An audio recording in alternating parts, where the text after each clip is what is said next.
All right. Welcome to class 5. We're going to talk a little bit about inflation, and we're going to talk about aggregate supply and demand. I know we had a warm-up for inflation last time, so you know a little bit about it. We're going to explore that a little bit more, and then get to the exciting ways which we can think about inflation as it hurts or helps our economic growth. And we're going to put that information into our discussion of aggregate supply and demand, which is going to be a chance to build on business cycles and economic growth and how increases in those 4 components, consumer spending, investment, government spending, net exports, how that fuels our economy. So let me close this door.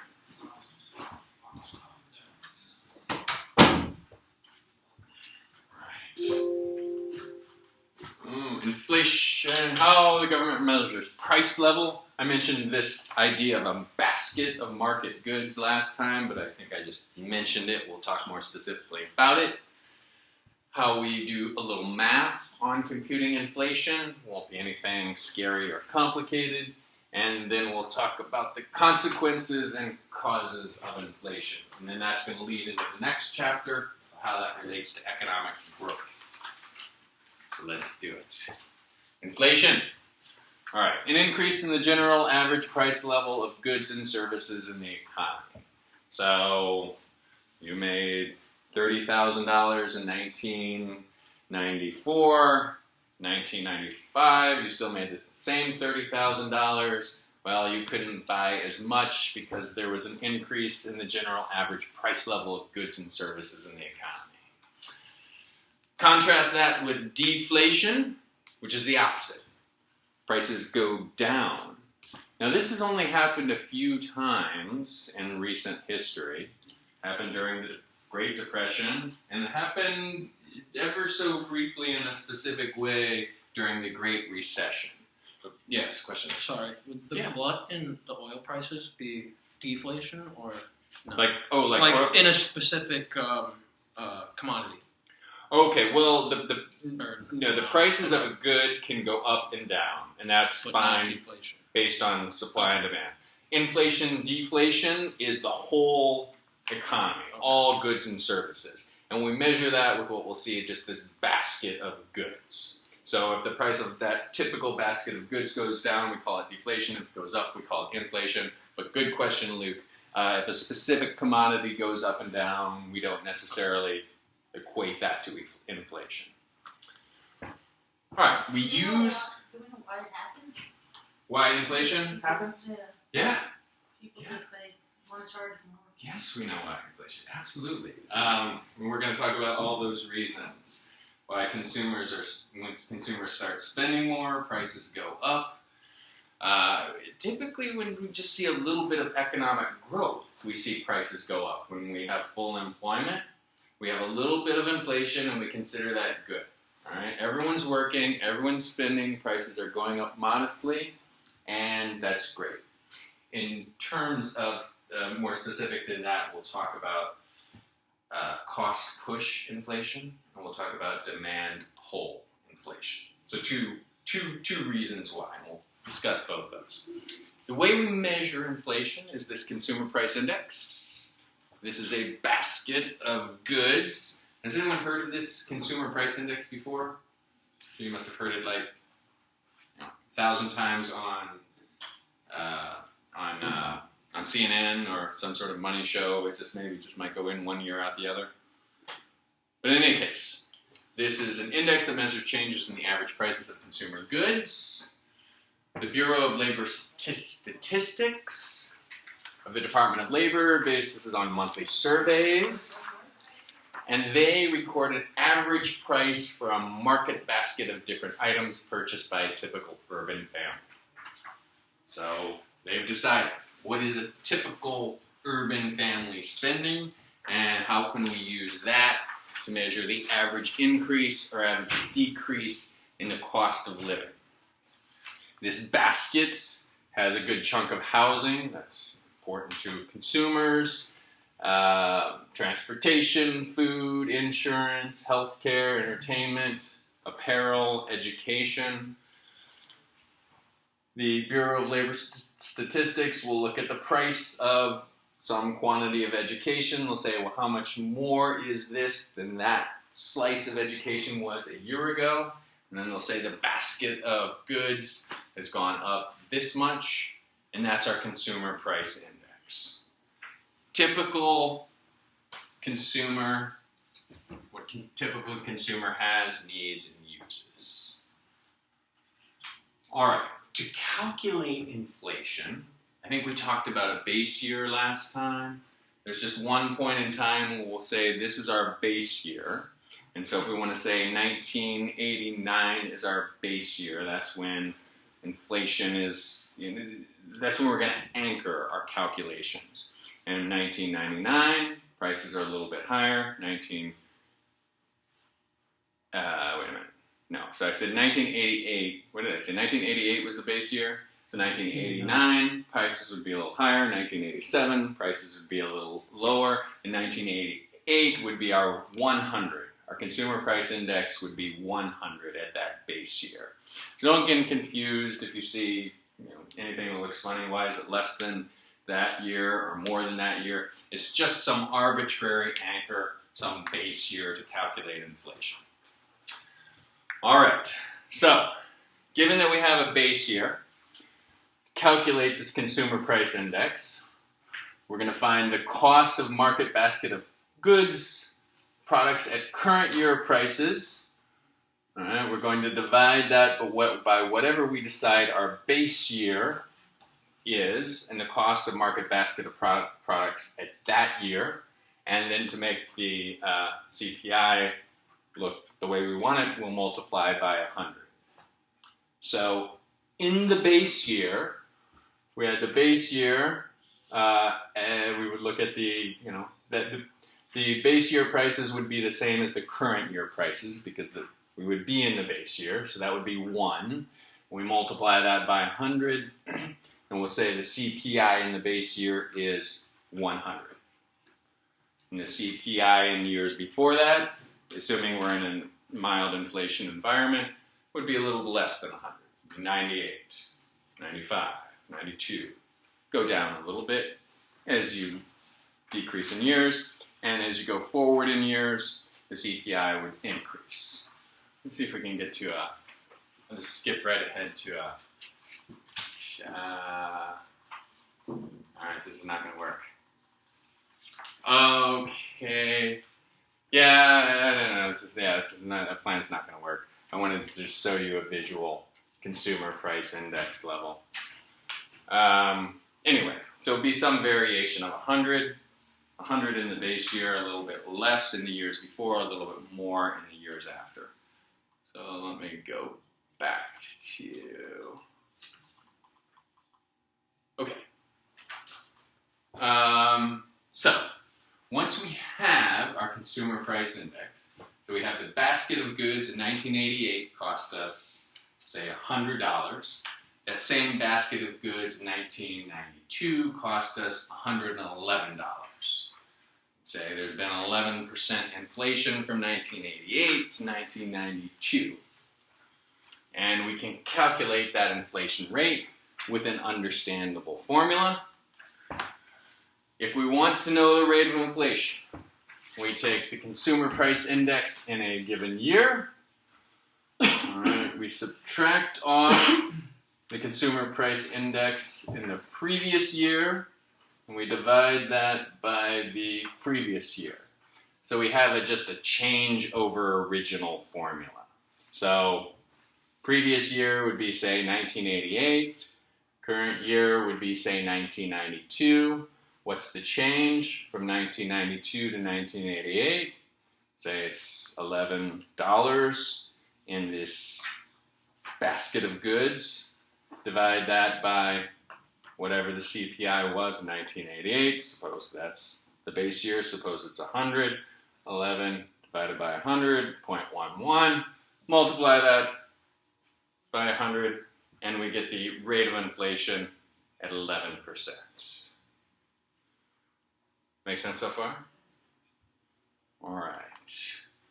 Let's look at an example that the textbook takes us through.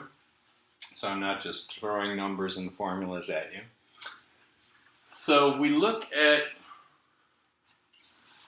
products in 1982.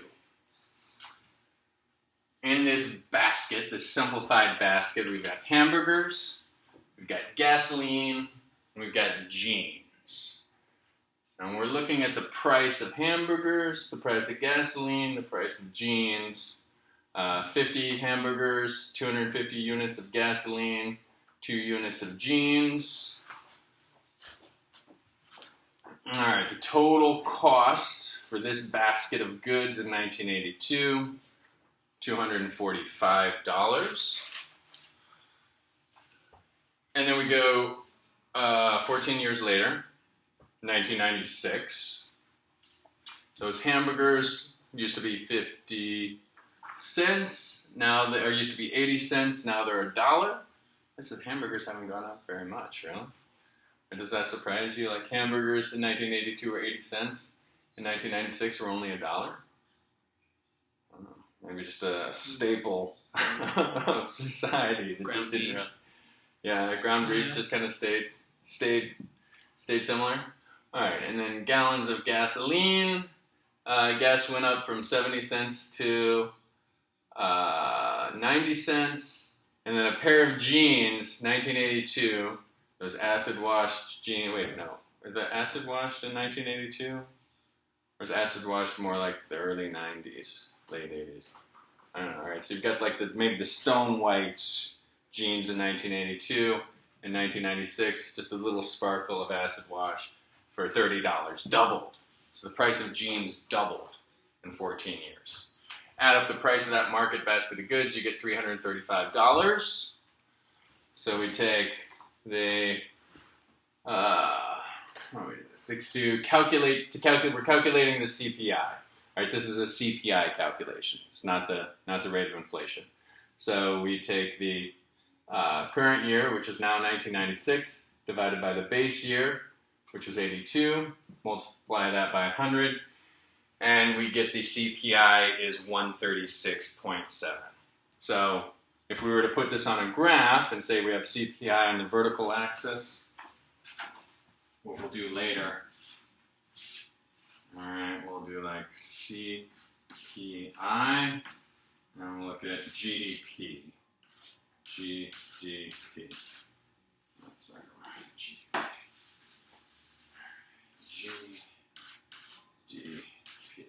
Okay, if we're looking at sort of how GDP grows in comparison to the CPI, we would have points. We would have 100 for our base year of 1982, and this isn't really going to make sense because I'm not giving you anything that's related to time. So I'm sorry, abandon that exercise. Apologize for that. It's just that we have the CPI in 82. It's going to be our base of 100. In 1996, 136. Calculation for a CPI. And I think there is one calculation like this on your quiz for this week. Just calculate the CPI and turn around, calculate the rate of inflation. All right.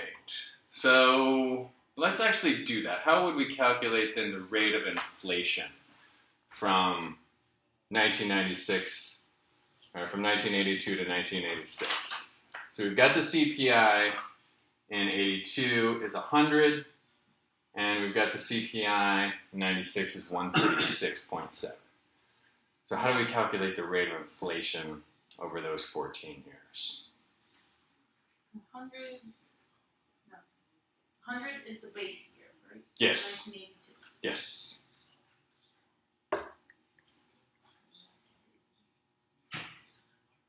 You can just flip back to the formula, right? It's just a change over original formula times 100. 136.7 Yes. Minus 100. divided by 100 Yes. times 100. Yes. 36. 36.7, right? So there's been 36.7% inflation from 1982 to 1996. If someone wanted to ask us the rate of inflation over that time period, we'd say 36.7. Is the CPIY always 100? No, right? Well, the thing is, the CPY is 100 in the base year. But if we change it and we have more years involved in it, okay, it could be. So we could make up numbers. You could just cancel the hundreds out if it was always 100. Right? Okay, we could make up numbers for, say, 1997. All right, so we know the CPI in 1996. Let's do that, actually. All right, so 1996, CPI is 136.7. All right, so what if our 1997 CPI was, suppose, this basket of goods had increased such that our CPI was now 139. Okay, so that's just 1 year. In 1996, we have CPI of 136.7. In 1997, we have a CPI of 139. So now how do we calculate the inflation, rate of inflation? Well, we calculate it the same way, except it won't come out to a deceivingly easy number. So it'll be just the difference, our change in original. So 139 minus 136.7 divided by the original year, 136.7 times that whole thing by 100, and that is our annual rate of inflation. You want to have a calculator? Yeah, that's all right. No. Let's see what it comes out. Actually, yeah, let's do it. All right. One number? See if I know what to do.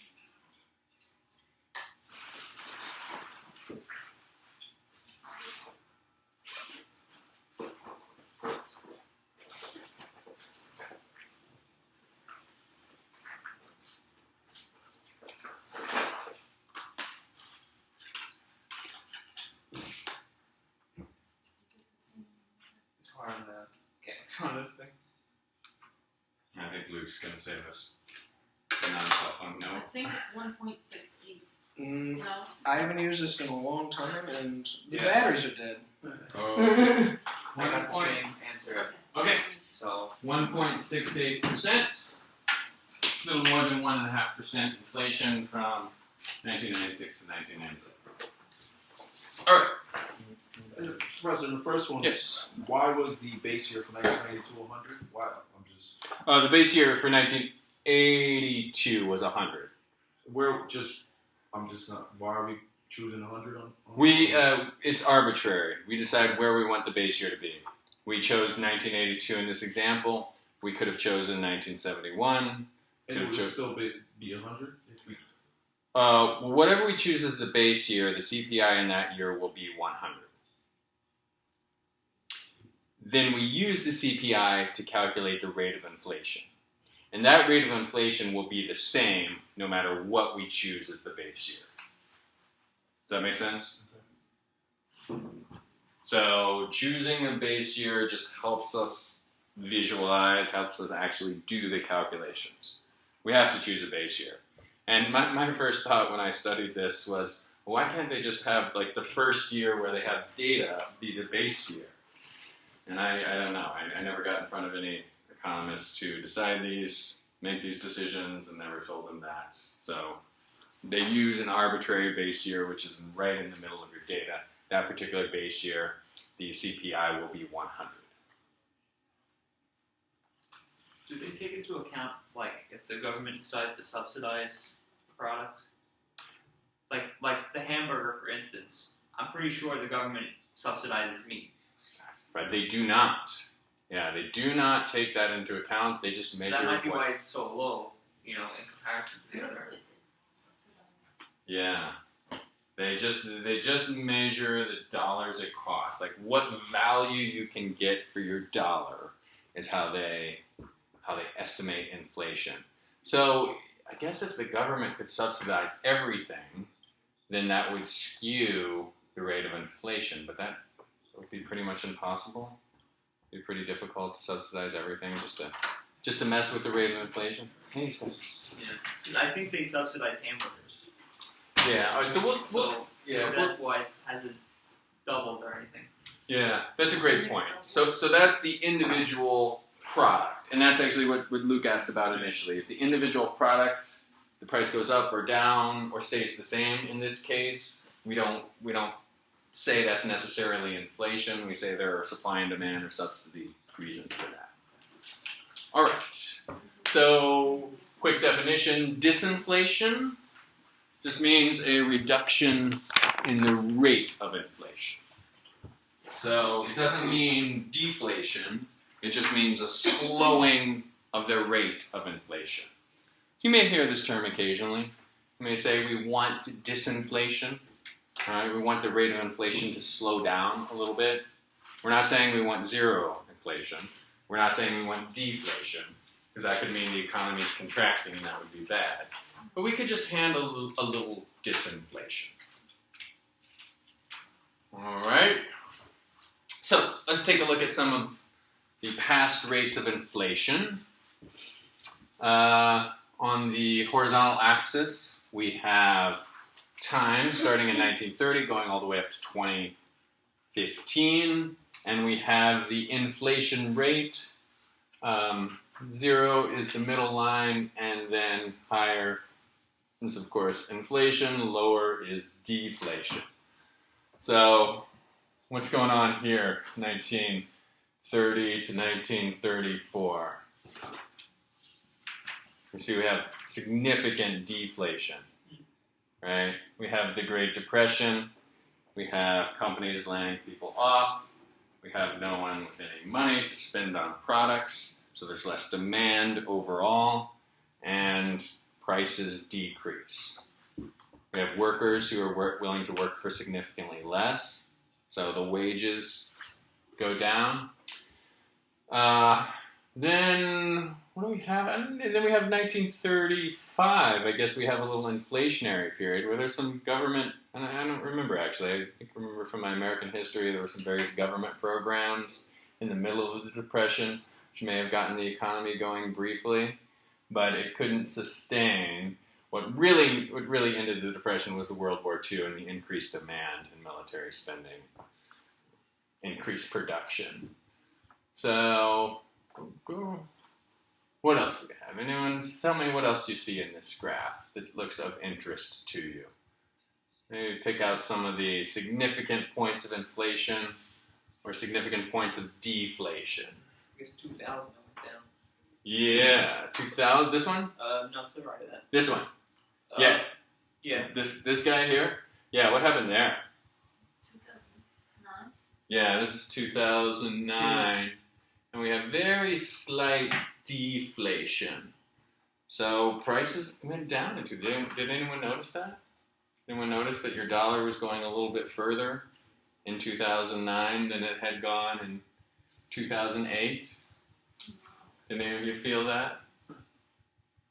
No, I didn't notice it. I remember when I first started working at my job, it was 2007, Uh-huh. and people, there's no jobs, there's nowhere else to go. We have to stay here. It's too bad they don't pay us a lot. We just have to stay. But now it's totally different. They're hiring and Uh-huh. changing, and people are leaving. I see a big difference there. Right, okay. That So was around that time. yeah. Okay. All right. So we've got a little deflation during the Great Recession. Now, I think we talked about this time period last time, 1975, 1982, 3. We had these oil shocks. Remember we talked about price of oil drastically went up when OPEC said we're not going to provide oil because we're making some sort of statement. There's high interest rates during those times too. I mean, 14% interest rates Mhm. in the early 80s. What was driving those interest rates? Was it the cost of input materials, cost of goods, or was it monetary policy, which we'll get into later in the course? And I don't think it was monetary policy. I think it may have been related to follow-up of the oil. Okay, so we had a number of things going on. One, the only thing we'll discuss tonight is potential cost of oil, cost of a very important resource and production of so many different things. When the cost of that input increases drastically, well, it's just the cost of producing something increases. So for me to manufacture this cup, I need various things. And I do need oil to transport things, to run my factory, to do various other things associated with that. So because the cost of oil just drastically shoots up, I'm going to have to charge you an extra penny for this cup. And, say nothing of the cup of coffee inside. I'm going to charge you an extra nickel or something for that because of all the things that go into making that. All right. So let's look at some annual inflation rates in selected countries. United States in 2013 had a solid inflation rate of 1.5. This is considered just a good, stable, healthy rate of inflation. If your economy is growing, people are at full employment, they'll be spending money, they'll start to spend more money, prices go up just a little bit, but you keep it under control, and we'll talk about ways they do that with monetary policy in a couple of weeks. Japan had a very tiny rate of inflation. Some might look at that and say, well, Japan's economy could be growing more. There might be too much restriction on what's going on with production, that we need a little bit more encouragement from the government to grow this economy, but it's just there's such concern potentially about inflation, which Japanese are successfully keeping inflation low, but they may be sacrificing growth as a result of that. And of course, what we desperately do not want to be is the country with 40% inflation. So what does that mean? All right, if we've got $1 million in the bank, we worked our whole lives, that's our whole retirement, we keep it in the bank, then we have 40% inflation during the year where we're saving our money or we're keeping it in the bank. We're able to buy much, much less with that $1 million at the end of just 1 year. And imagine if we keep it in the bank for 5 years or 10 years. It's like we had $1 million and we still have $1 million, but I used to be able to buy a house with that. Now I can just buy a car with that. Something crazy like that. All right. So inflation effects, a general rise in prices will decrease the value of income.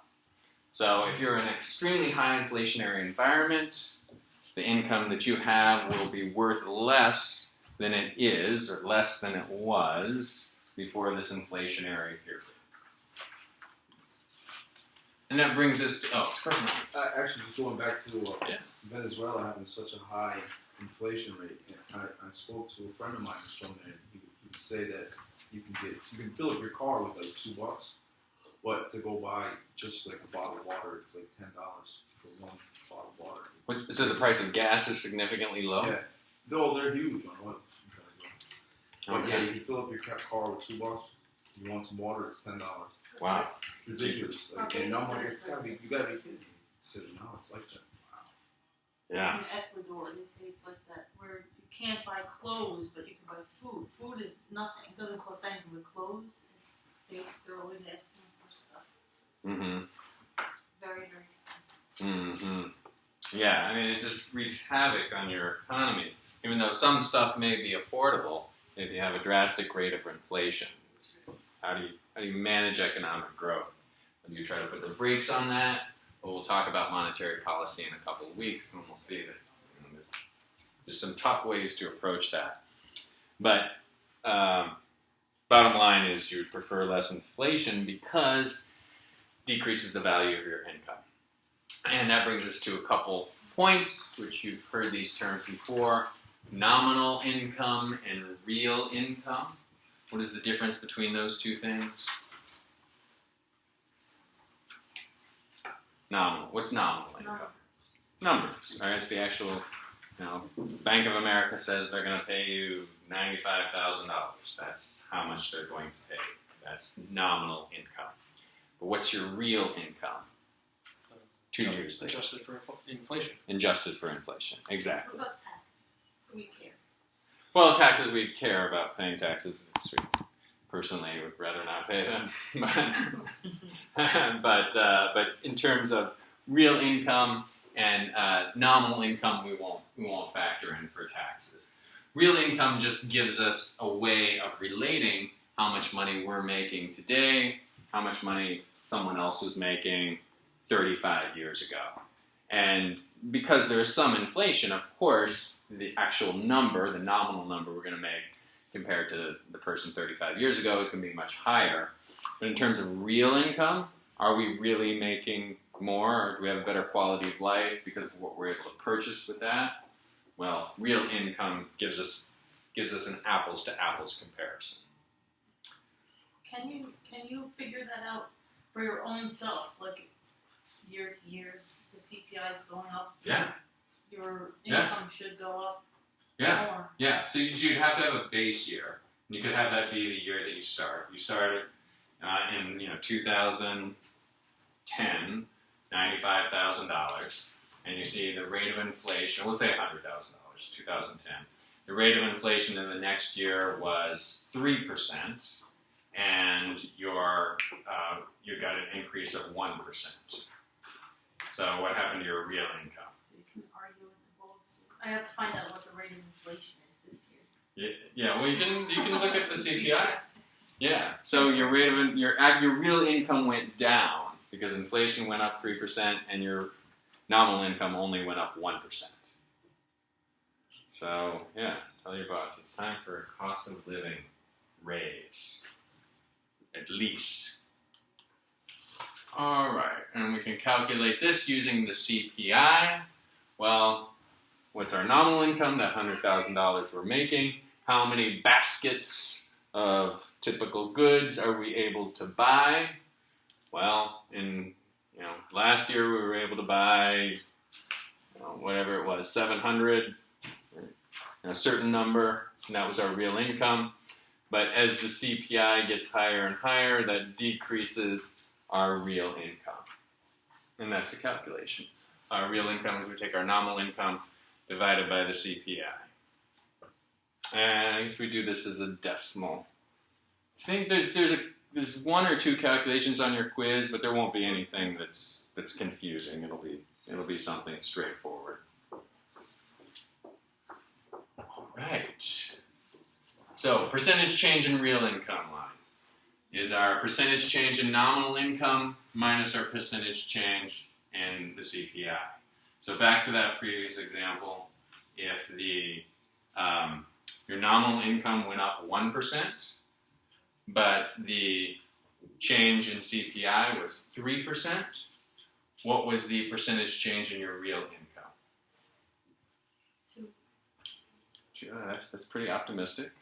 But it's not 2. It's close though. Negative. -2. Exactly. Does that make sense? All right. Oh, this is a fun one. So let's do this calculation really quick. So Babe Ruth earned $80,000 in 1932.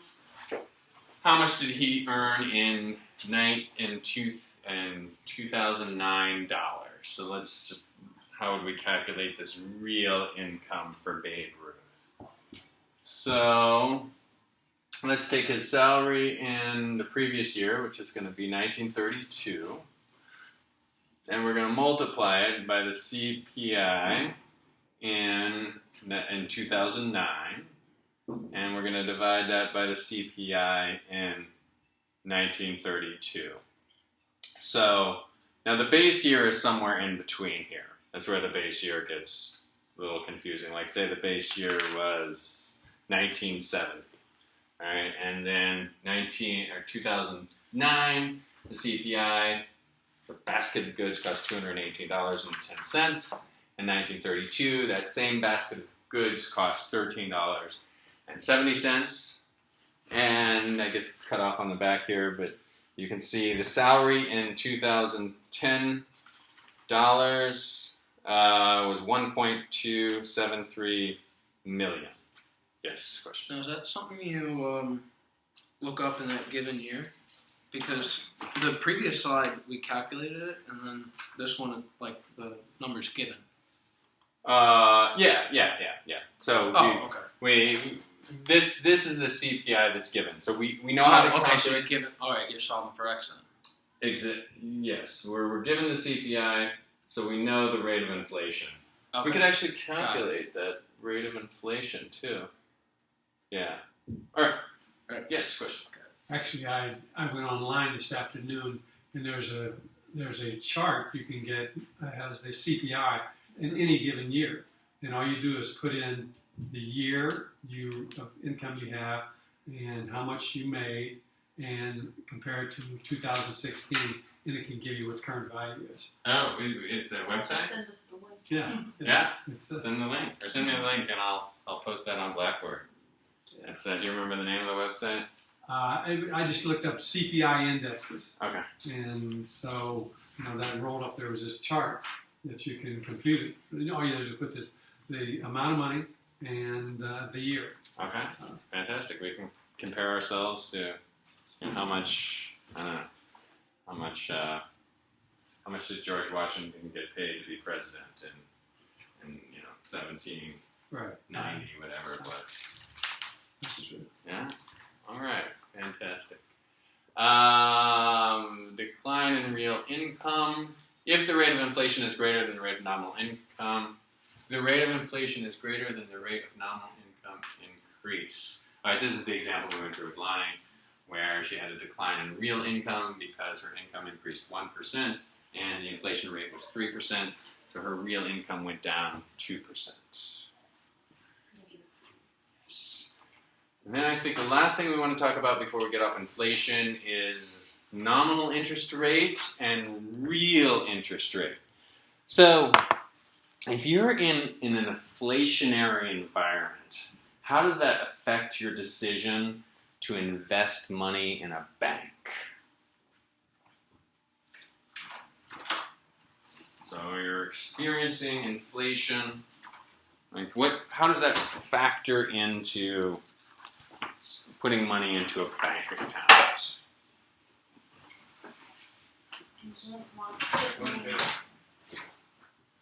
So suppose a bank is offering a healthy interest rate of 4% per year. So you're going to put your money in a bank and $100, and you're going to have 104 at the end of the year, and then it's just going to grow from there. 4% per year. Sounds okay, right? And you want a little interest, a little something for your money, savings, increase as you're saving for your kids' college. Okay, now here's the thing. What if the rate of inflation is 5%? Ooh. No. What happens then? What do you say? Because it's over your interest rate that you're receiving. So you're going to lose money.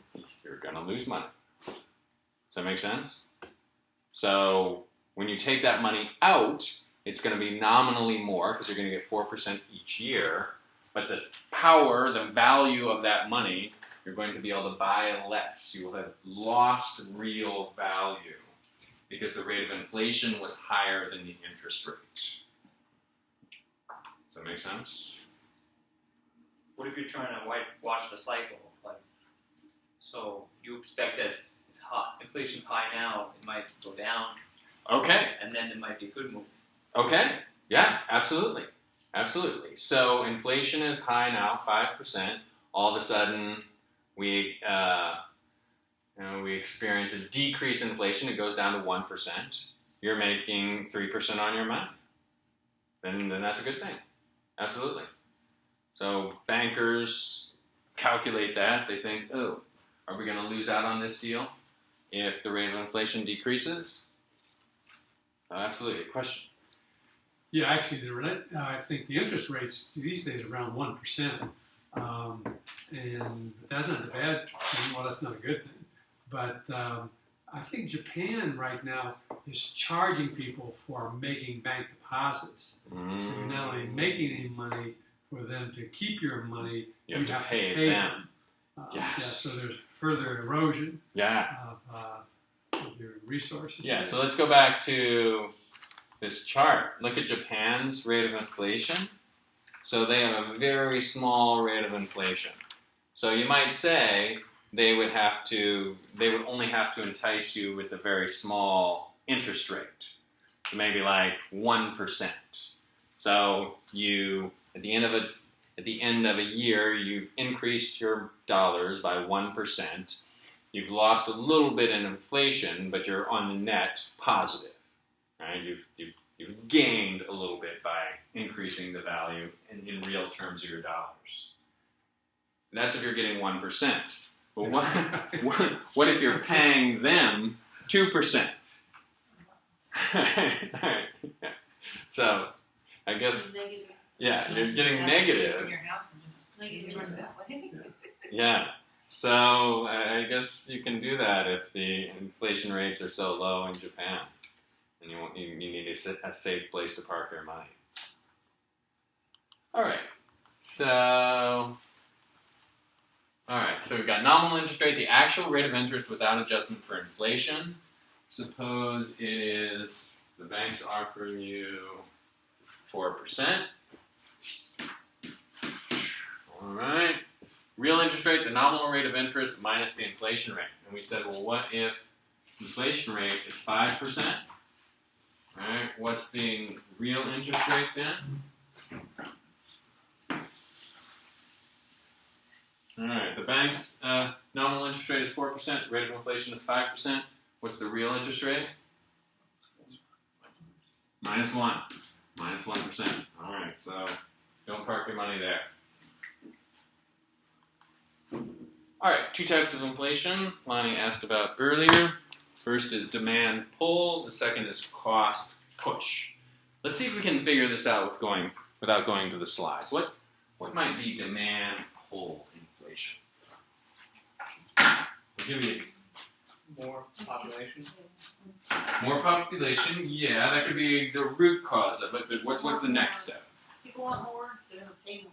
Yes, yeah. So you have higher population, people want more, people are buying more, so you all are going out spending your money, and all those dollars chasing the same amount of goods increases the cost of those goods. The price goes up a little bit because you all are spending more money.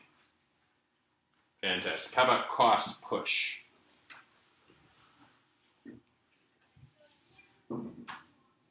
Costs too much, don't want to buy. No, not really. People still buy it. They have to. I mean, it's not just the price of any one good; it's the price of every good. Luke, Changing the prices. why is there a change in the prices? Both of these result in the price going up. The CPI goes up a little bit. Maybe on the supply side. Yes, yeah. Remember, Suppliers influence the cost by pushing out more production or less production. yeah, Maybe. I'm Yeah. guessing. yeah, absolutely right. The key is that it costs them more to produce. I gave the example earlier. If price of oil goes up, I may have to spend a little bit more getting the materials to make this cup of coffee. I may need to, plastic, the machinery to run that takes oil. So if the cost of an input increases, then that's going to push prices up. So, and we'll revisit these when we get to the next chapter. Demand pull is people buying more, driving prices up. Cost push is the cost of an input increases, cost goes up from the supply side, as Luke said. Demand pull, rise in the general price level resulting from excess of total spending. Demand. When does demand pull inflation occur? When the economy is operating at or near full employment. So full employment is a good thing. That means lots of people are working. It means we don't have any cyclical unemployment. We may just have a little structural unemployment or frictional unemployment where people are between jobs, a little structural unemployment where people are going back to school, getting trained for different jobs. But we are at full employment because we don't have any cyclical unemployment. And when the economy is at or near full employment, we have mild demand pull inflation. Cost push, a rise in the general price level resulting from an increase in the cost of production. I use the oil example. What causes cost push inflation? Cost of labor, raw materials, construction equipment, cost of borrowing, that sort of thing. All right, last little concept, I believe, before we move on, is wage price spiral. What might we mean by a wage price spiral as it has to do with inflation?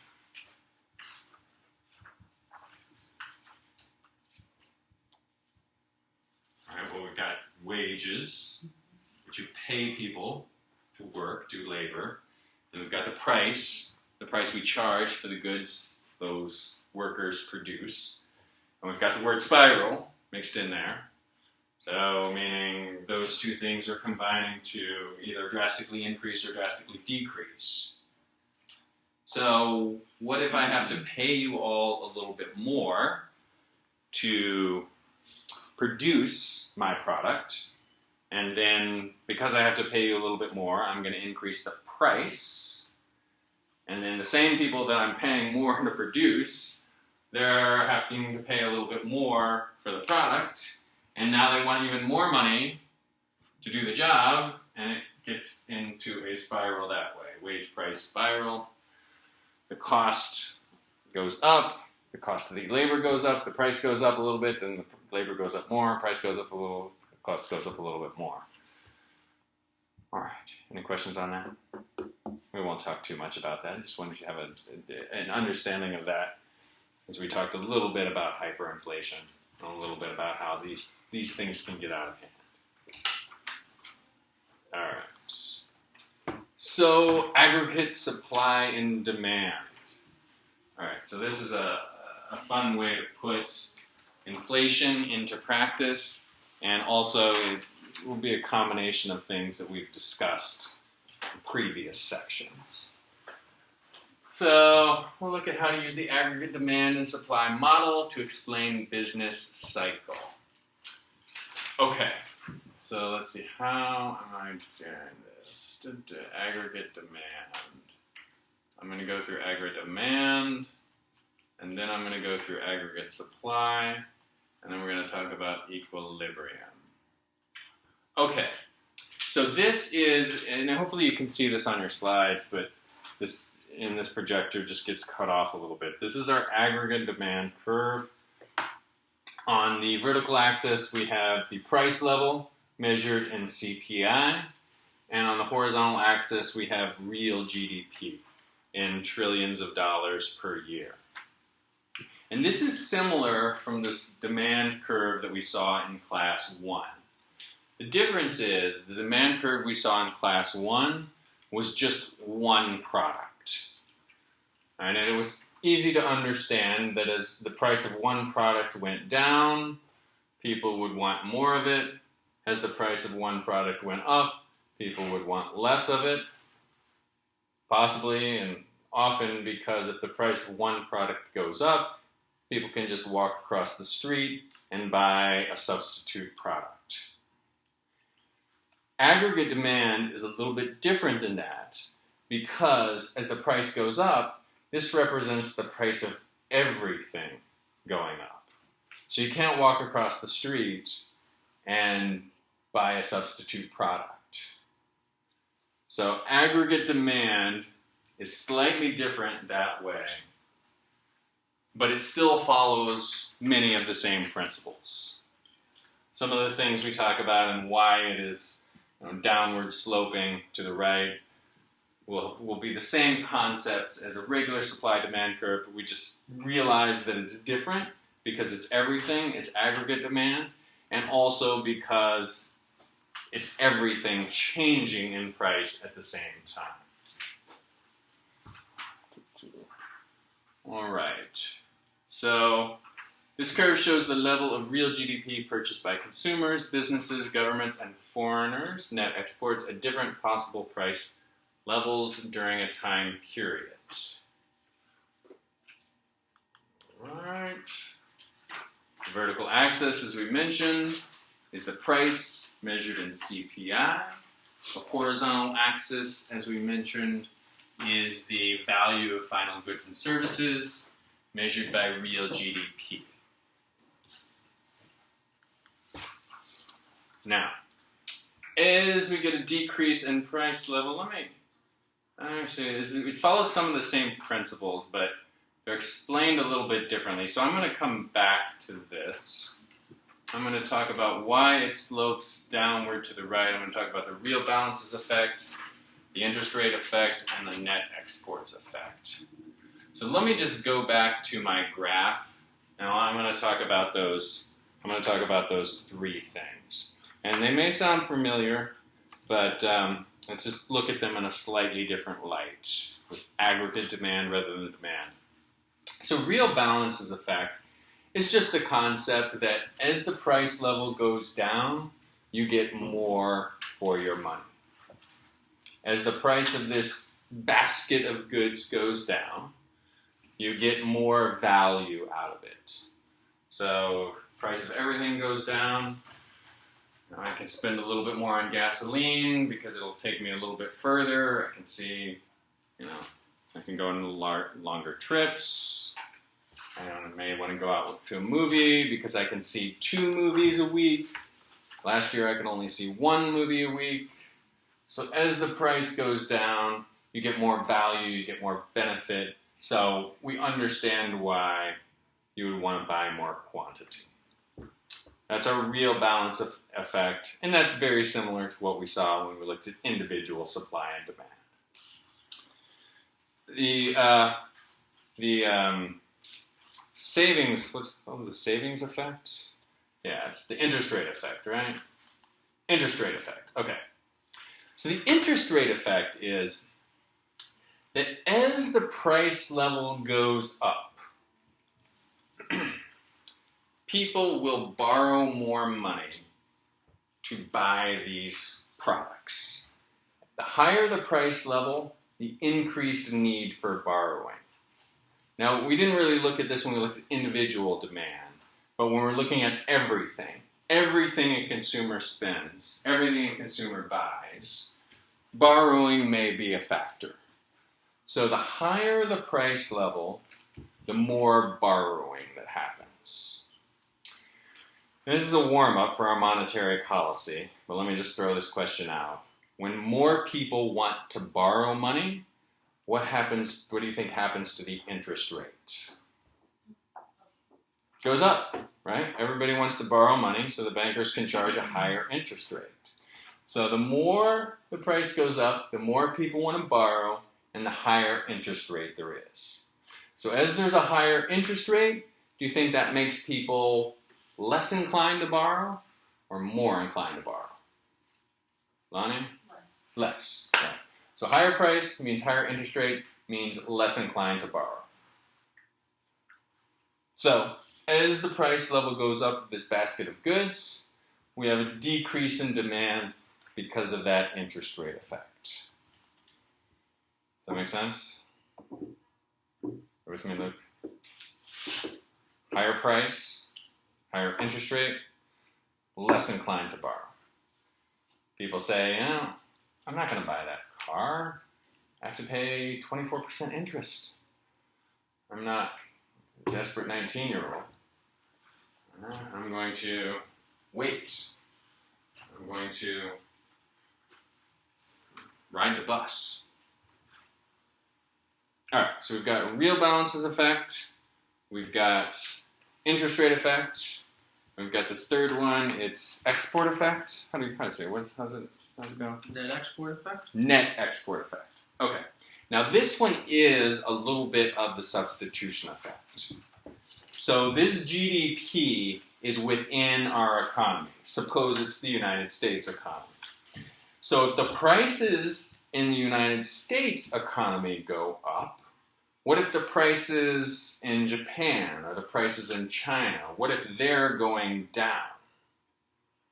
Well, in those cases, we can substitute. We don't substitute individual products as we talked about, but we can substitute with exports. So we can buy more from China, we can buy more from Japan. The more our price goes up, the more we are inclined to do that. So price goes up, demand for the US products goes down, and demand for Chinese, Japanese, Indian export products or imports go up. So our demand for imports goes up. The higher prices are at home.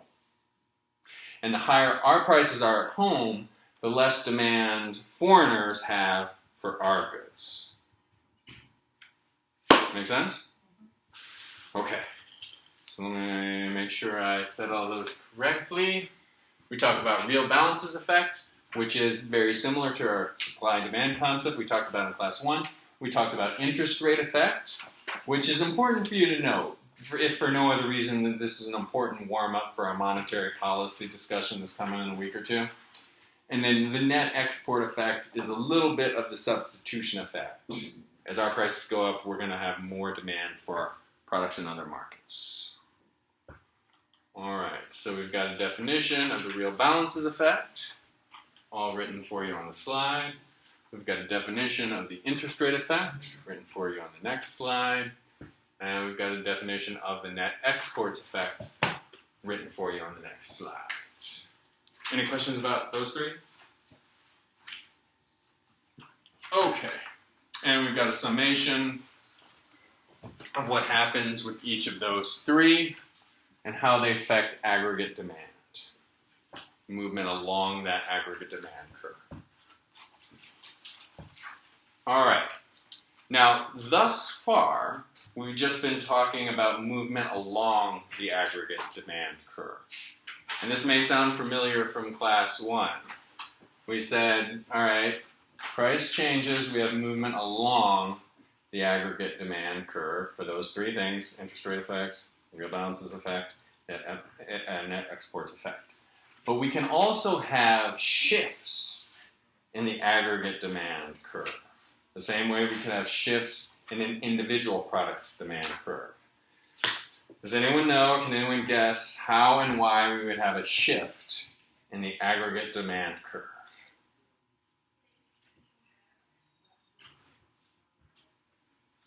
All right, if I don't get any volunteers, I'll give you a hint.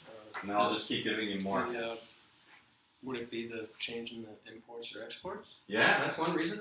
Okay, so change in the imports or exports. So exports, minus imports, whatever it is. Imports is in, right? Mm-hmm. Exports is in. All right, change. So we start exporting more, and we have a shift to the right. Increase our GDP. All right, if our markets are now our goods are more attractive in another market, then we have a change. What else could cause a shift? Change in investments. Yes, investments. Change in investments. What else?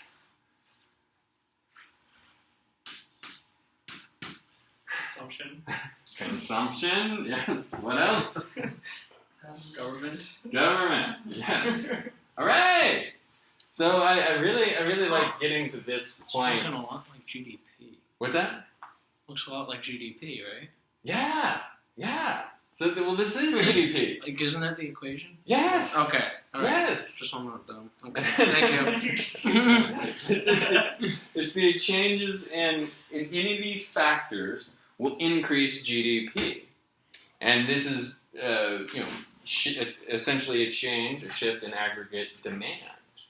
And I like getting to this point in economics because it's so simple. We can look at these concepts that we're familiar with, say, well, what do we need to do to get this economy going? All right, we're at a White House briefing. What do we do to get this economy going?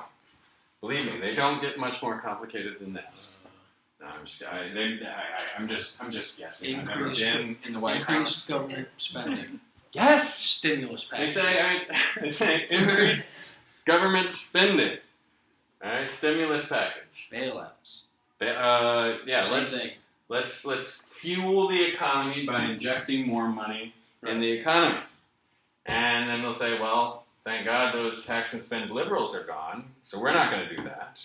What are we going to do? All right, we're Change consumption. going to change consumption. All right, how are we going to change consumption? We're going to encourage people to buy more. We're going to say you should go out and buy more. Does anyone remember that tax rebate we got from George W. Bush in, I think, 2001, 2002? Is any of you paying taxes at that point? I think I got like If I got it, I didn't know.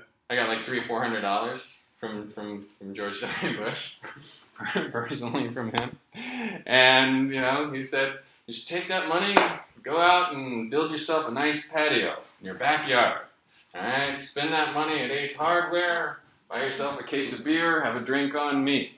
Doesn't Alright. raise the GDP if you build your own patio, right? Oh, well, you could buy the materials. What? Good point.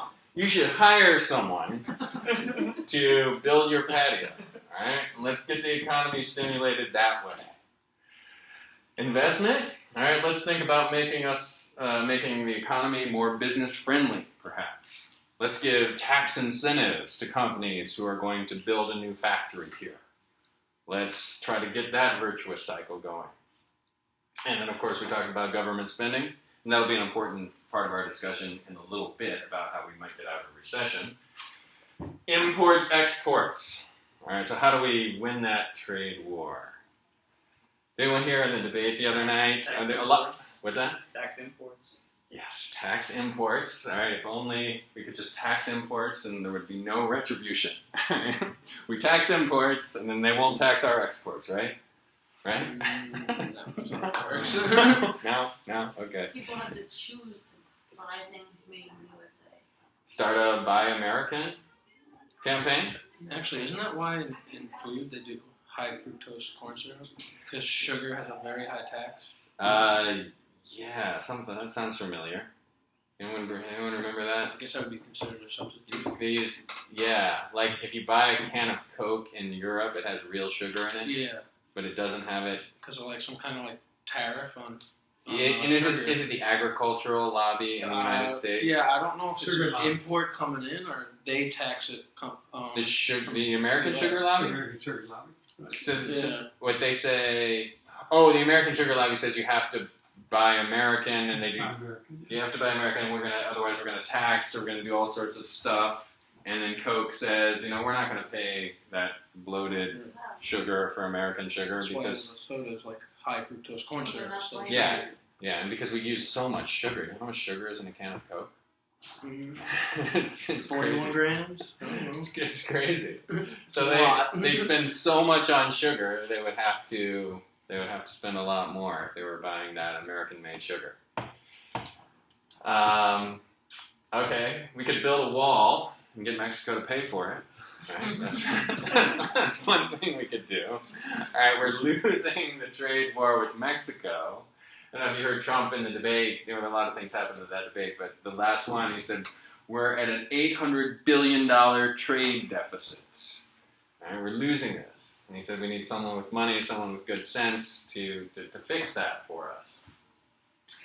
And it's hard. You have to, these are individual consumers who are acting in their own interests. Same thing with products that are coming from other countries, products that are coming from Mexico. There's no one central person making these decisions. It's all of us, all of our individual consumers adding up to that trade deficit. I was looking on eBay last night because we're getting ready for my baby's first birthday, and for decorations and stuff. The things that are coming from China are like 10 times less expensive with shipping Yeah, than everything else. yeah. Like really cheap. Yeah, and it increases our quality of life. We get 10 times as much. So it's not necessarily a bad thing, but if we're in the American government and we want to think about how we can grow the economy, we need to, of course, balance those things. I didn't buy them. You didn't buy them? Well, good for you, I guess. I don't know. I buy lots of buy lots of stuff on Amazon, and a lot of stuff I buy on Amazon comes from China. And sometimes it'll take Amazon's okay if you have Prime and then you know it'll come. But sometimes if you buy It takes a month. yeah, some of you. That's why. Yeah, I remember buying a number of things from China that took like 3 weeks or a month, and then I accidentally ordered like 5 watches instead of 1. But they were only like $3. Try to ship that back, huh? Well, I tried to like say, can I send these back? And he's like, well, and then somebody emailed me back, well, sure, send them to China. I'll give you a refund. So I'm like, okay. We had a couple exchanges because I was annoyed by the first email I got, and then whoever was writing this just would not let up. Like, yeah, I gotta send five watches to China. I'll give you 5 launch credit. All right, so these stimulating aggregate demand can come down to these things, which you already know. And we've already had a good discussion about how we might go about a decision process of deciding what to do. And yes, it is this simple. Yes, this is what drives our economy. When you hear about a contraction, a recession, an expansion, every economic business cycle ever has been studied in these 4 terms in this aggregate demand curve by some economist at some point. And you now understand those fundamentals. Congratulations. So let's put this together with our aggregate supply and think about how that affects overall production in the economy. All right, this is, we know we've got the real balances effect. What did I do? I went ahead. Yes. Okay, now we're talking about increasing the aggregate demand curve is increase in these 4 things. Decreasing the aggregate demand curve would be a decrease in these 4 things. All right, if we're going from point A to point B, we've got a big government stimulus. Or we've got that check from George W. Bush, where we increase spending as a result. Or we've got better tax incentives for companies, where companies say, okay, I'm going to invest in the new factory. So we have a shift in aggregate demand. Aggregate supply. All right, so we have aggregate demand, this curve, which we know, and we're going to pose on that the aggregate supply, which is similar to the supply curve we studied on class 1, but it's everything. All the supply, all the factors of production, all the products we sell, all put into one curve. And that's going to give us just a big picture of how we can monitor progress in the economy. So this is a curve that shows the level of real GDP produced at different price levels during different time periods. And there are 2 opposing theories that we're going to discuss about the aggregate supply curve, the Keynesian view and the classical view. So let me give you an overview of those 2 views.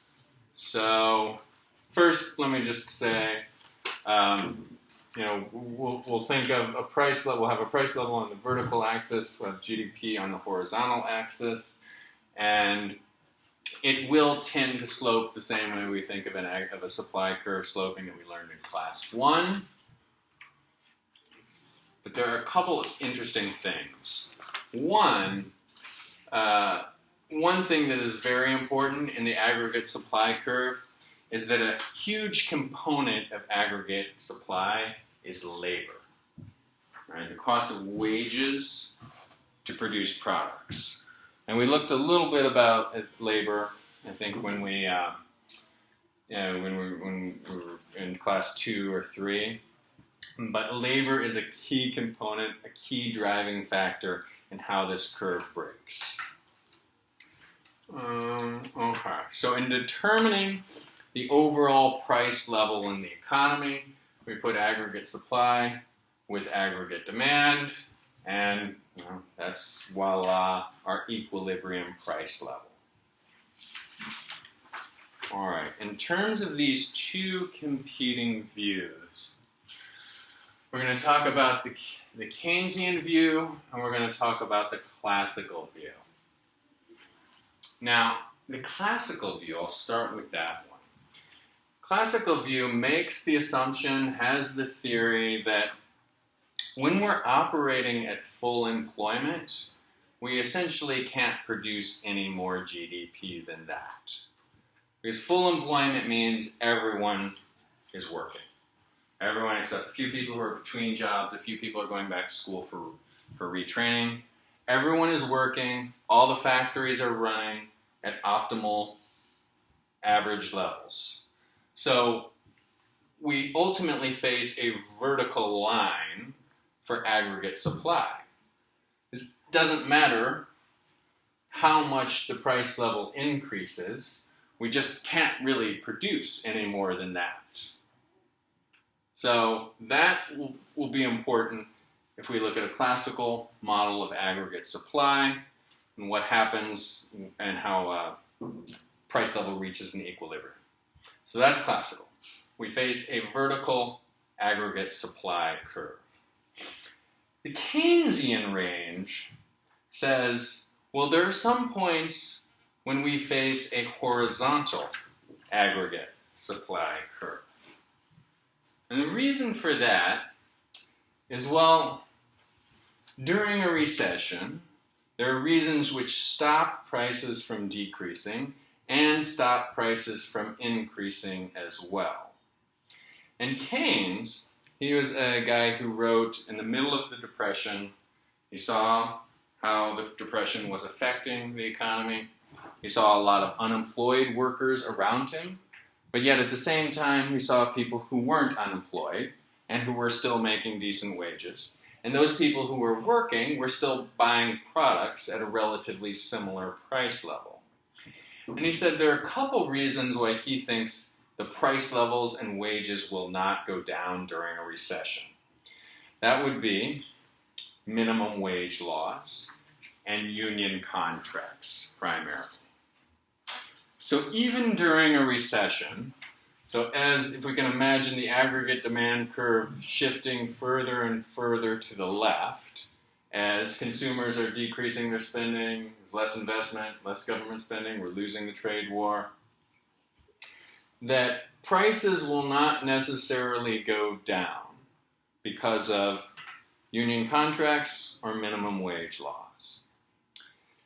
Similarly, prices will not go up because there's a lot of people unemployed, a lot of people who are willing to work, fighting for jobs.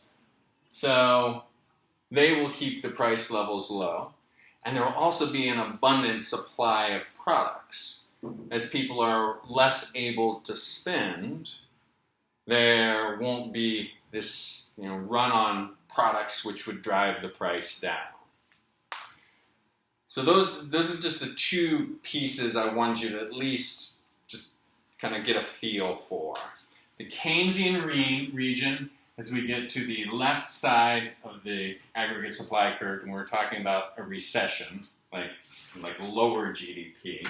Keynes says that the prices don't go down because of labor contracts and minimum wage laws, and they don't go up for what we would think of as obvious reasons when everyone's out of a job.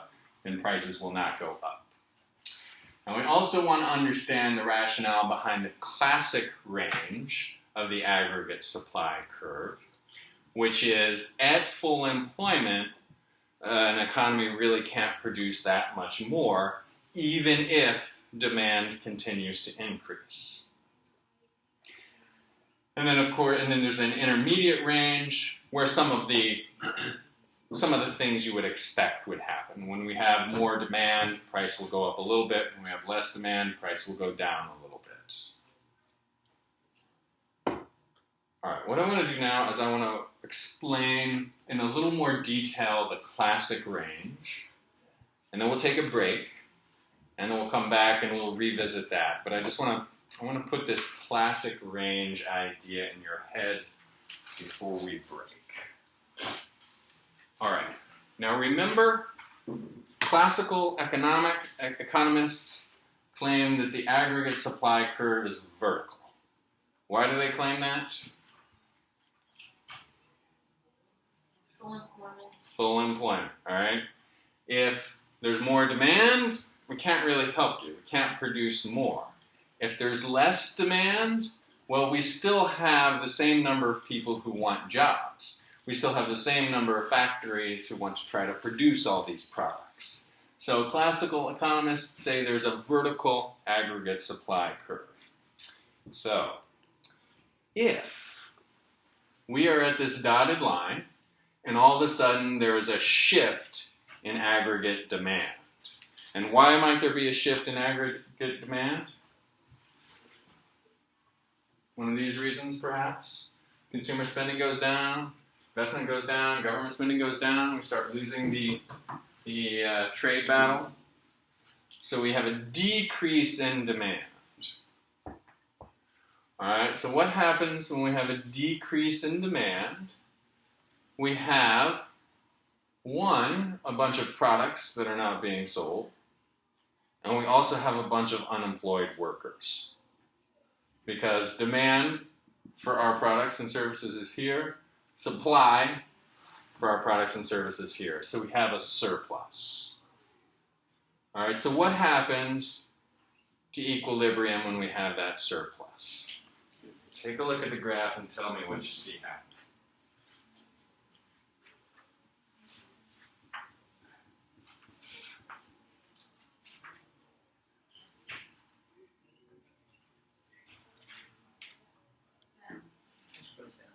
What's that?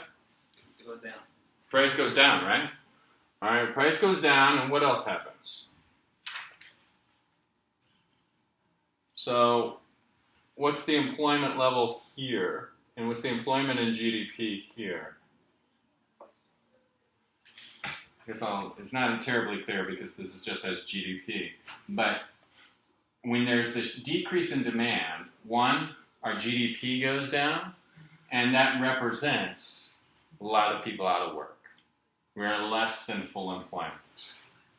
All right, but because we face a vertical supply curve, the economy will quickly correct itself with a decrease in price. And we get back to full employment, and we get back to our initial level of GDP. The only thing is the workers are being paid a little bit less. But also the workers are paying less for goods and services because the overall price in the economy has gone down. So the key here is that under the classical model, the economy corrects itself fairly quickly in the event of a recession. So demand goes down, a new equilibrium, full employment GDP is restored. Question? Well, I'm having trouble following that because you indicated earlier that these union contracts are not going to let you decrease the what you pay, actually. Yeah, so there's two competing views. There's the classical view and the Keynesian view. All right, so I just gave you an overview, and I apologize. I realized that that may be confusing. I just wanted to give you an overview of the classical range, overview of the Keynesian range. So now we're zeroing in on the classical range and how classical economic thinking revolves around a recession, revolves around a decrease in aggregate demand. So under the classical view, the economy corrects itself very quickly. Does that make sense? I think it's hard to correct quickly. Yeah, well, tell me why it corrects quickly under the theory, though. Because you decrease the price. If you decrease the price, you increase the demand. Decrease the. Well, price naturally goes down because it settles at this new equilibrium, and as price naturally goes down, two potentially good things happen, which are what? There's more available goods. Yeah, there's more available goods, but we want our economy to be bigger. We want our GDP to be bigger. It's not the only measure of health of our economy, but GDP is an important measure of health of our economy. We want it to be bigger, so that's good. GDP is good, but what else is really good? Full employment. Full employment. All right, so classical economic thinking, the economy corrects itself quickly in the event of a recession. So we good with that before we move on?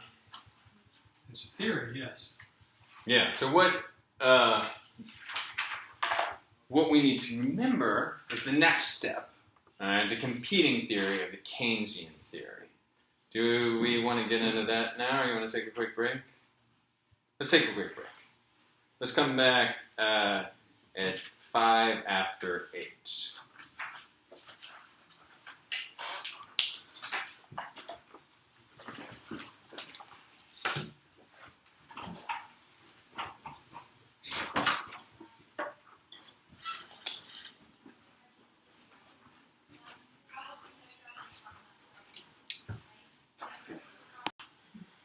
All right, let's go ahead and get started again. Before we broke, we talked about the classical model of economic thinking, of aggregate supply and aggregate demand. Dr. Williams expressed some skepticism about the validity of this model. That's good. We're going to talk in more detail about that. Before we do that, let's just make sure we're comfortable on the theory of what's happening. Because as economic students, we should like the theory to an extent, right? We see the graph and we say, oh, that makes sense. That's a good model for correcting the economy.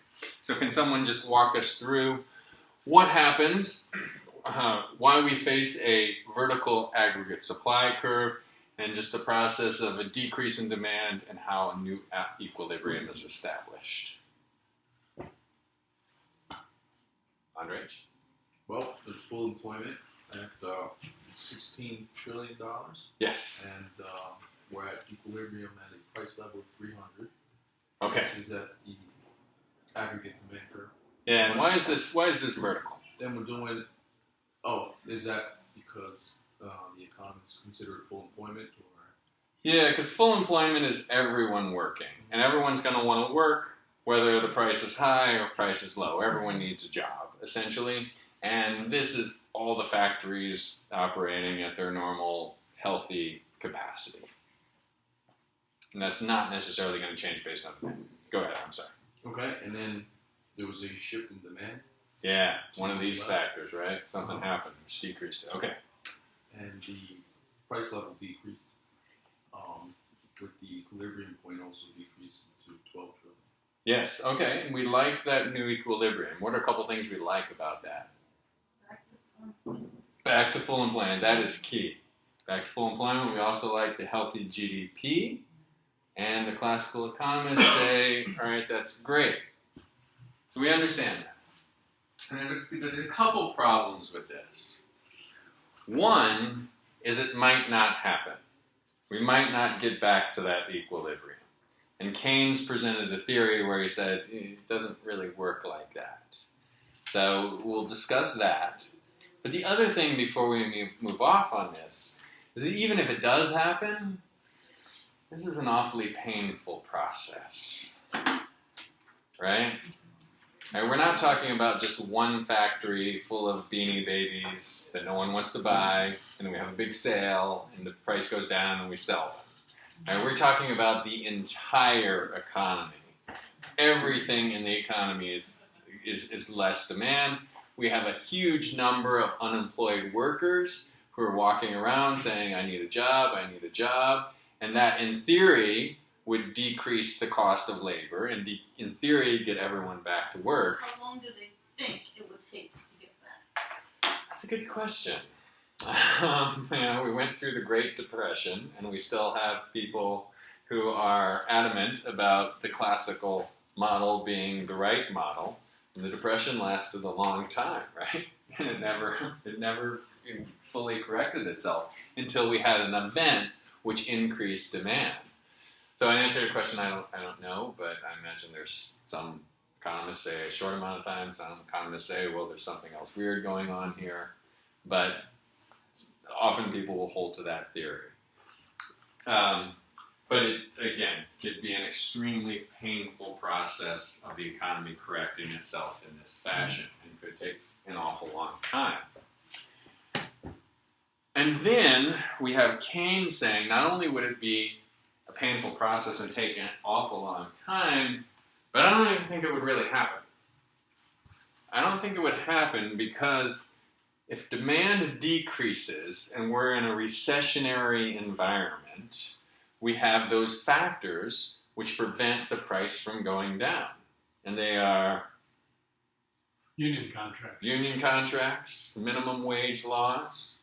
And those folks who are working on those union contracts and minimum wage laws, maybe they're spending just enough in the right places to prevent prices of goods from decreasing very much. At the same time, we have the usual suspects, the usual factors of why price would not go up. So if you have a bunch of unemployed workers, the cost of labor is probably not going to go up. You have a bunch of unsold products, price of those products is probably not going to go up. So then what happens under the Keynesian view? Once we have a recession, once we have a decrease in one of these factors, what happens? It's all right there in the graph. I'll give you a hint. What's the result?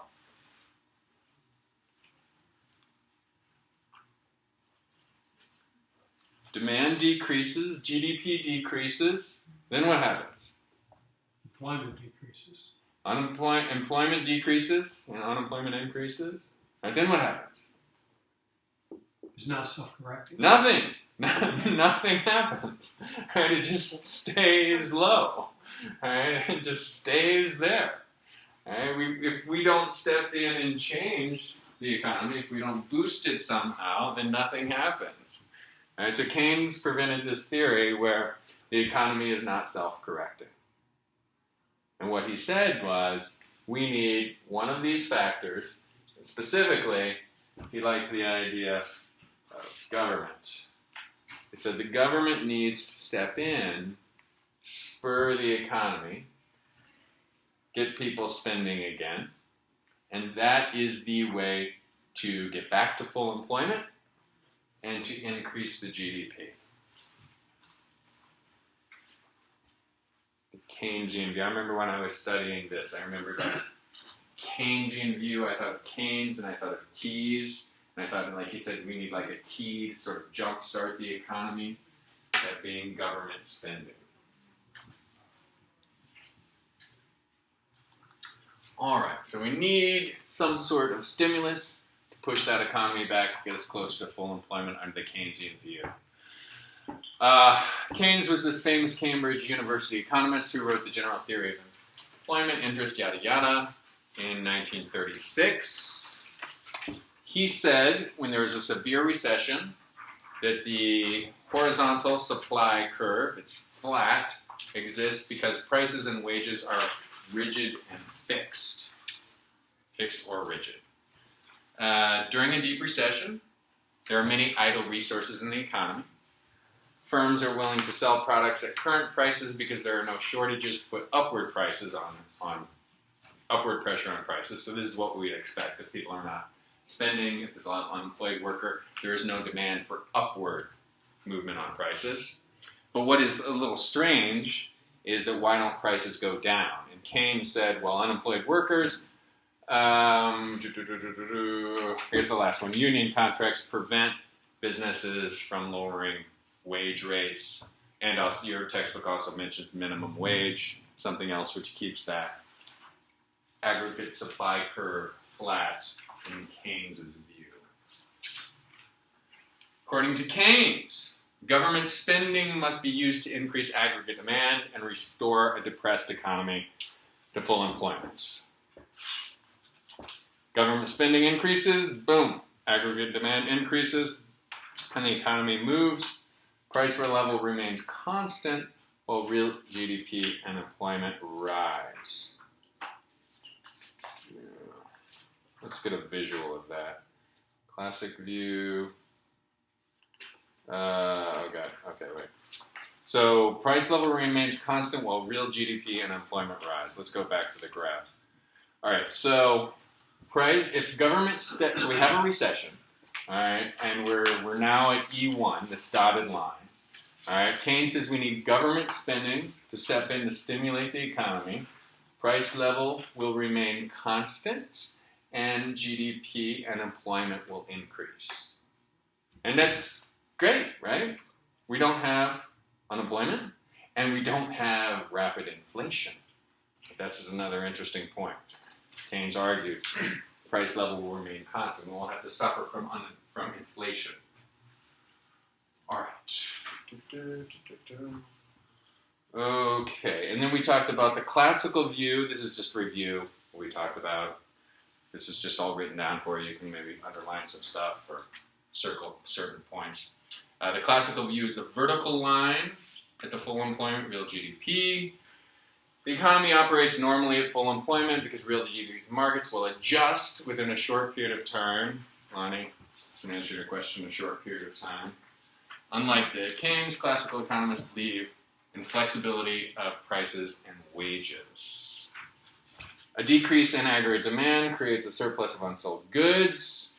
Firms cut prices and lay off workers. That drives the prices down. As prices fall, consumers increase their spending downward along the aggregate demand curve, according to the real balances effect. So as price decreases, consumers say, I'm going to get more for my money, so I'm going to buy more and increase along that curve. Question? Well, I was thinking about the more recent use of stimulus, basically applying Keynesian philosophy, and I would raise the question about time. I don't think it readjusts that quickly. I mean, because it's taken a long time for the stimulus to have an impact. We're still, significant employment levels are not back to the 2009 level, and we're still in that process. So I think while I agree with the theory, I think the time and ability to kind of make that transition is much longer than Keynes would have us believe. The classical economists would have us believe, you mean? Well, classical economists wouldn't even be involved in it at all. Even Keynes's theory of stimulus is not going to have an immediate effect. Keynes is, It's going to take some time. Okay, good point. So not only will the economy not correct itself, but we can make the argument that government spending is not the be-all, end-all of getting the economy going. Of course. It's a lot of complicated factors which could play into this. Absolutely. Point.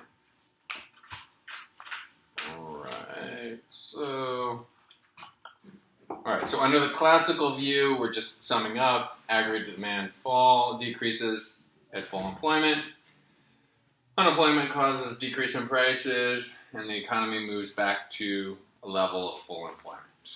And that's the great thing about the classical theory.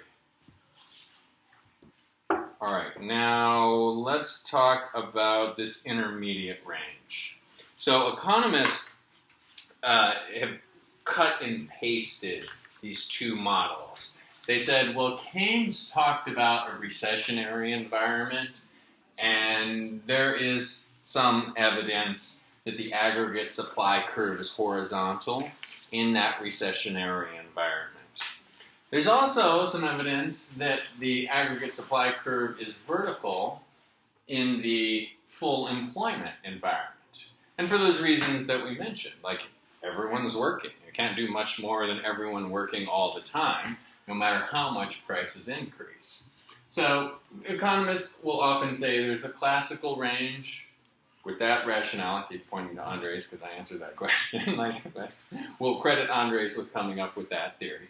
And then there's the Keynesian range, which in the recessionary environment, there's reasons why the price may not change. But the intermediate range is just all the stuff that we would think about with normal supply and demand. All right, that's those things will still have a place. Those things will still be a factor. For example, if we're increasing GDP, right, we have more demand for goods and services. So as companies have to produce more, workers and unions say, all right, it's time to pay us a little bit more. And the owners, the manufacturers are facing a lot of pressure to produce, so they can't really say no. So it's harder for them to say, no, you can't have a wage increase. So as GDP increases, they sometimes have to pay workers more. Also, as demands increase for final goods and services, i.e. GDP increases, they might have to use older equipment, different factories. They might say, oh, we haven't used this factory since the recession of 2009. It's out of date. It's not as efficient, so it's going to cost us a little bit more to use those materials. And so we're going to have to charge a little bit more. So in the intermediate range, there's some normal supply and demand things that we've studied the whole class. And then we now know some theories about the Keynesian range and some theories about the classical range. Any questions? Alright, let's look at a couple of examples of equilibrium and change in equilibrium. So equilibrium occurs where demand curve equals supply curve. We know that. We've talked about that already. Suppose aggregate supply meets aggregate demand at a GDP of $8 trillion. Full employment, if everyone were working, we would have a GDP of $16 trillion. And then what's the difference between those two? Remember the term we learned last time? GDP gap? Alright, what's the GDP gap?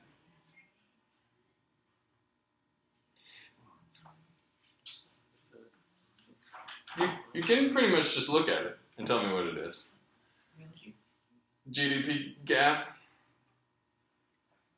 Is the Between Change full in GDP. employment and what yes. Go ahead. One more time. we Lauren. have right now and full, what it would be at full. Exactly. So the GDP at full employment would be $16 trillion. The actual GDP is $8 trillion. So we have a GDP gap of $8 trillion, the difference between these two. So you can say because we're at a period of recession, we have a GDP gap of $8 trillion.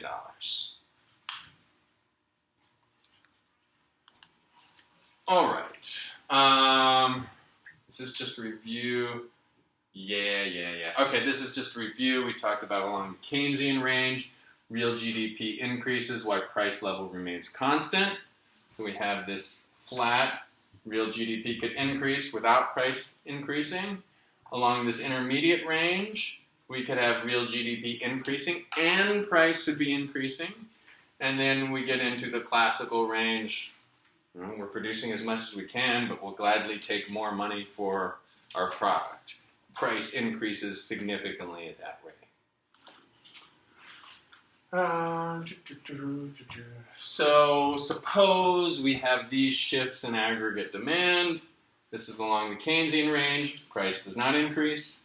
Intermediate range, GDP and price increase. And in the classical range, price increases significantly. Suppose conversely, we have a decrease in demand. And actually, these are numbers. I like this graph. These are numbers from the actual Great Recession. So we have this first aggregate demand curve, Q3 2008. We have a CPI of 219, and we have a GDP of 14.9 trillion. All right, and then in Q4, 1 quarter later, we have a shock, a decrease in GDP from 14.9 trillion to 14.6 trillion, and we have deflation from CPI of 219 to 212. And, just to prove Keynes right, we have data from Q2 in 2009, 6 months later, where the GDP has decreased by another 0.3 trillion, which would be 300 billion, and price level has not decreased. Initial deflation, but prices stabilized after that. Everyone see how that happened? This is real. Real stuff. Along the intermediate range and then the Keynesian range. All right. A couple things I wanted to talk about with shifts in the aggregate supply curve, and then I think we've got a slide where it sums up shifts in aggregate supply and aggregate demand. And actually, I'm going to skip ahead to this summary. So, summary of various things that could change aggregate demand. All right, and we talked about this in the first half of class, the things we know about changes in aggregate demand, consumer spending, investment, government spending, and we joked a little bit about how these things could, or sometimes don't, change aggregate demand, which would spur the economy. Things that change shifts in aggregate supply. So this is the supply curve. We've got our aggregate. All right, this is our aggregate demand, AD. All right, and then we've got our aggregate supply curve. All right, let's think of some things that could make that shift to the right or shift to the left. And then we'll think about how CPI is a CPI, how that is going GDP. All right, and think about how that's going to affect the price level, and that's going to bring us back to our discussion of inflation. Just going to wrap everything together for us tonight. So, resource prices. What happens if the cost of resources for producing things increases? How does that change aggregate supply? Decreases. It what? Decreases. Yes, wait, so cost. So any Or I price. should say shift to the left because it'd be less of a supply. Yes, so any price. Exactly. So at any price, we're going to produce less of it, but at the same price, we're at the same level of production, we're going to charge a higher price. So you could say it goes up, but economists like saying that it goes to the right. So we have an increase in prices, like say oil, to produce things that go into this coffee cup, and we'll get a shift to the left. All right, taxes. We have an increase in taxes, could have the same effect. All right, we have to pay more tax. So at any given price, we're going to produce less because we have all these taxes to deal with. Technological change. We talked about this when we looked at individual supply curve. So we have the full employment GDP, say here, and I mentioned it's a vertical line up and down because everyone's working. It's the best you can do. So if we have a technological change which allows us to produce more with the same, what happens to the aggregate supply curve? Shift to the right. Shifts to the right. Yep. Outstanding. Subsidies, regulation. Let's look at regulation first. So increase in regulation would shift to the left. So at any given price, we're going to produce less because we have to deal with all this regulation. Now subsidies. All right, if we get a positive subsidy, which are subsidies, it would shift to the right. So the sugar suppliers are saying we get a subsidy, so we're going to produce more. And if we have subsidies in the whole aggregate economy, then the whole aggregate supply curve would shift to the right if we have a government that's friendly to subsidies overall. Okay, so we've got a good grip on shifts in aggregate supply. We've always had a good grip on shifts in aggregate demand. And let's look at just a couple fun examples. So shifts, things that would shift the aggregate supply curve to the right. All right, things that would make aggregate supply shift this way. Lower labor costs. All right, we would produce, at any given price, we would produce more. Lower oil prices.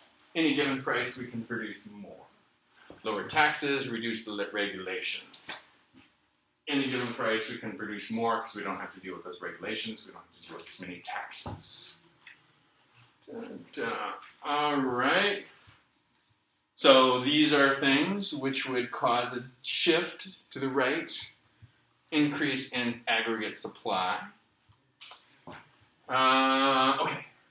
So now we're going to talk about our two kinds of inflation: cost push inflation. Remind me what cost push inflation is. I'm going to use the example with the coffee cup. Costs of the materials that go into this are going to increase the price I have to charge for this. So, price of oil increases, my costs will drive inflation. So price level will go up as a result. Suppose there is a huge increase in the price of oil. We have an oil shock. All of a sudden, because oil goes into so many different products, there's a factor in so many different things that are produced. Suppose we had an aggregate supply curve here. All of a sudden we have to pay more for oil. We have a drastic shift to the left. What happens to GDP, price level, and employment? Tell me what happens to those three things. A drastic shift, increase in the price of oil.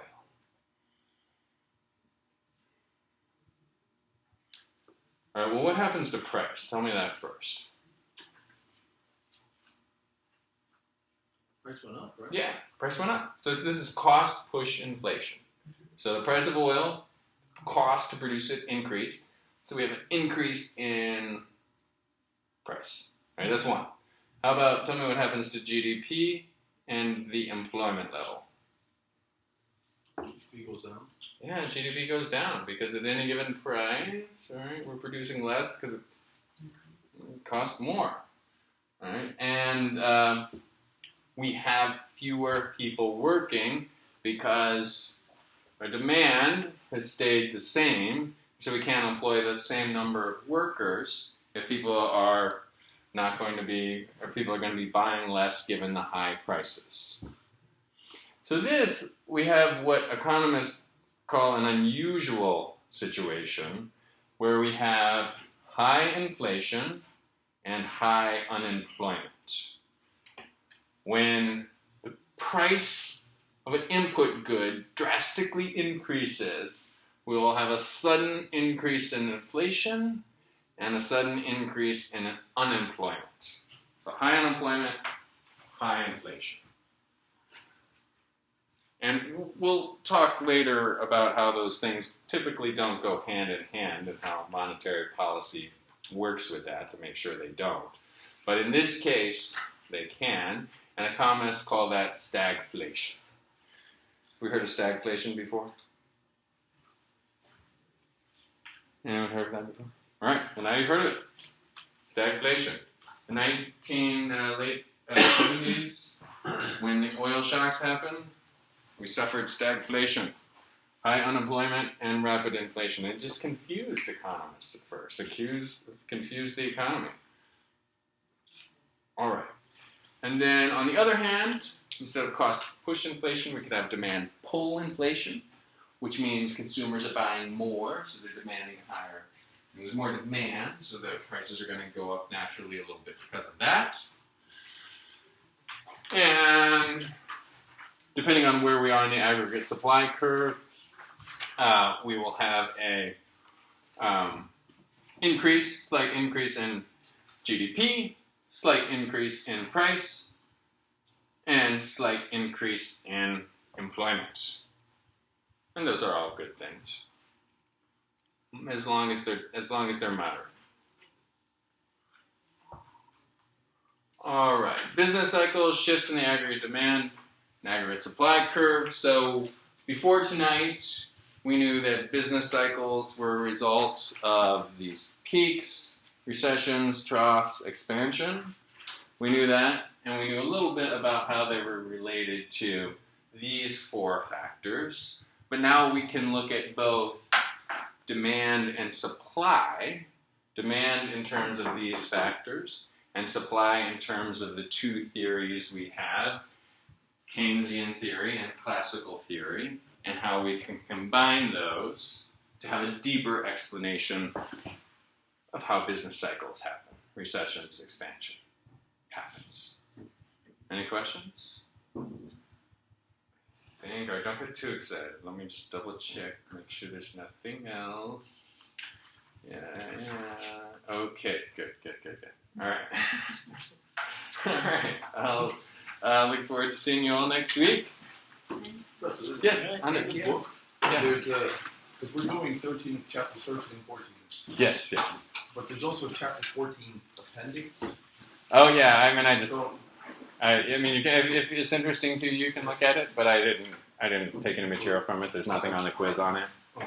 Just the regular chapter 13, 14.